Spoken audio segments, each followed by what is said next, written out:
బాగుంది ఈ మూవీ చాలా బ్లాక్ బస్టర్ అవుతుంది. ఎన్టీఆర్ యాక్టింగ్ అంతా చాలా బాగుంది. స్టోరీ లైన్ అంతా, సాంగ్స్ కూడా బాగున్నాయి. అనిరుద్ బ్యాక్గ్రౌండ్ మ్యూజిక్ అది యా బాగుంది అంతా బ్లాక్ బస్టర్. యా కంక్లూజన్ కూడా బాగుంది. లైక్ పార్ట్ 2కి మంచి స్కోప్ ఉంది. యా ఓవరాల్ చాలా బాగుంది. అదే హిట్ ఉంటుంది. ఎన్టీఆర్ అన్న అభిమాని నేను, కానీ సినిమా మాత్రం ఎక్కడ తగ్గలేదు. ఫస్ట్ హాఫ్ సెకండ్ హాఫ్ ఎక్సలెంట్గా ఉంది. ఫస్ట్ హాఫ్ ఇంకా బాగా స్పీడ్గా రేసీగా ఉంది.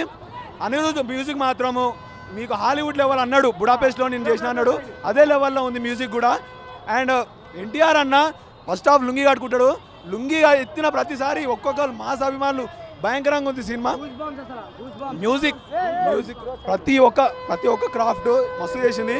సెకండ్ హాఫ్ కూడా పర్ఫెక్ట్ ఎండింగ్ ఇచ్చిండు. ఫ్యాన్స్ అందరూ happy. Normal audience, family audience అందరు చూడొచ్చు. ఫస్ట్ హాఫ్ అసలు పీక్స్ అన్న, అసలు మామూలు స్క్రీన్ ప్లే కాదు, ఇరగొట్టేసిండు అసలు. Koratala is back and cinema everything. NTR అన్న టెంపర్ నుంచి మనందరం చూస్తున్నాం.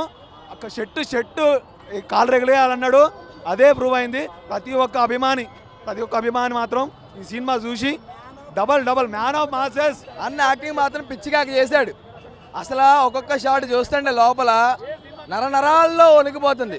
అంటే ఫస్ట్ హాఫ్ అనే కాదు, సెకండ్ హాఫ్ అనే కాదు, ఒక క్యారెక్టర్ని తీసుకెళ్ళి ఆ క్యారెక్టర్లో డెప్త్ని క్యారీ చేసి సినిమాలో ఒక ఇంచు కూడా వదలకుండా ఎవ్రీథింగ్ ఈజ్ డీటెయిలింగ్, ప్రతి ఒక్కటి డీటెయిలింగ్గా చూసుకుని పార్ట్ 2కి క్యూరియాసిటీని పెంచారు యాక్చువల్లీ. అంటే ఇప్పుడు సినిమా ఏమవబోతుంది, పార్ట్ 2లో ఏం చూపించబోతున్నారు. ఎందుకంటే ఫస్ట్ హాఫ్ నుంచి ఇంటర్వెల్ వరకు ఒక ఎత్తు అయితే, ఇంటర్వెల్ నుంచి క్లైమాక్స్ వరకు ఒక ఎత్తు. సో దీన్ని నేను ఇప్పుడు ఇలా అయిపోతుంది, ఇక్కడ సెలబ్రేషన్ ఇక్కడితో ఆగుదని నేను అనుకోవట్లేదు. ఇది ఒక లాంగ్ రన్లో నడిచే వీకెండ్, చూద్దాం. నేనైతే 1000 కోట్లు కొడుతున్నాను అయితే గట్టిగా ఎక్స్పెక్ట్ చేస్తున్నాం. జై ఎన్టీఆర్.